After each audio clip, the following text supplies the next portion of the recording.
Hello guys, આજે આપણે Gujarat style ખાટી મીઠી દાળ ઢોકળી બનાવીશું। દાળ ઢોકળી બનાવવા માટે કુકરમાં તુવેરની દાળ લઈ લઈશું।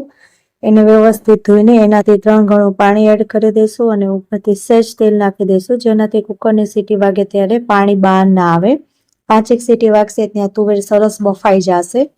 પછી ઢોકળી બનાવવા માટે રોટલીનો લોટ લઈ લઈશું અને ઝીણો લોટ લેવાનો, એમાં મરચું, હળદર અને સ્વાદ અનુસાર મીઠું એડ કરી દઈશું। વ્યવસ્થિત મિક્સ કરીને ઉપર 1.5 પડી તેલ મોણ લઈ લઈશું। પછી મિક્સ કરીને થોડું થોડું પાણી નાખીને લોટ બાંધી લઈશું।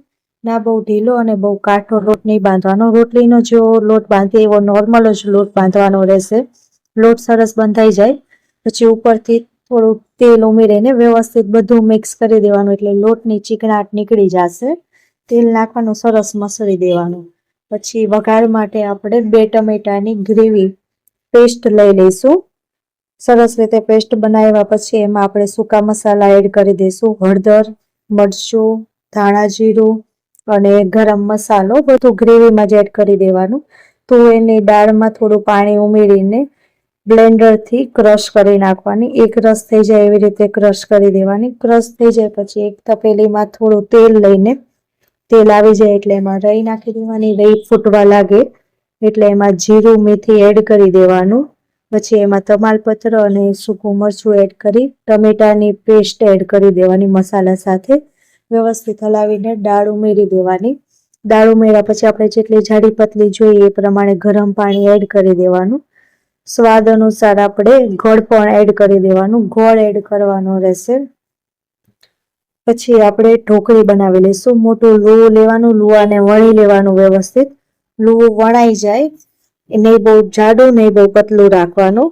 એના એક સરખા કટકા કરી દેવાના। ચોરસ કટકા કરવા હોય તો ચોરસ કરી શકાય અને ષટકોણ જેવા કરવા હોય તો એવા કરી શકો। પછી એને વ્યવસ્થિત કટ થઈ જાય પછી આપણે એને ઢોકળીમાં દાળમાં એડ કરી દઈશું। 4 થી 5 ઢોકળી એડ કરો એટલે સરસ રીતે દાળ ઢોકળીનું માપ આવી જશે।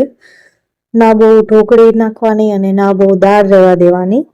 ઢોકળીને એકદમ ધીમા ગેસે ચડવા દેવાની, એને વચ્ચે વચ્ચે હલાવતા રહેવાનું, જેનાથી એ નીચે તળિયે ચોટી ન જાય। નહીંતર એને તમે એમનામ રાખશો ને તો તરત ચોટી જશે તળિયે, એટલે વચ્ચે વચ્ચે હલાવતું રહેવાનું, એકદમ ધીમા ગેસે ચડવા દેવાની।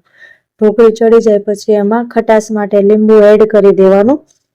પછી એને વ્યવસ્થિત હલાવીને ઉપરથી ધાણા કટ કરીને એડ કરી દેવાના। તૈયાર છે આપણી ગુજરાતી સ્ટાઇલ ખાટી મીઠી ઢોકળી। આઈ હોપ તમને ગમ્યું હોય તો લાઈક, ફોલો અને સબસ્ક્રાઇબ જરૂરથી કરશો। Thank you for watching.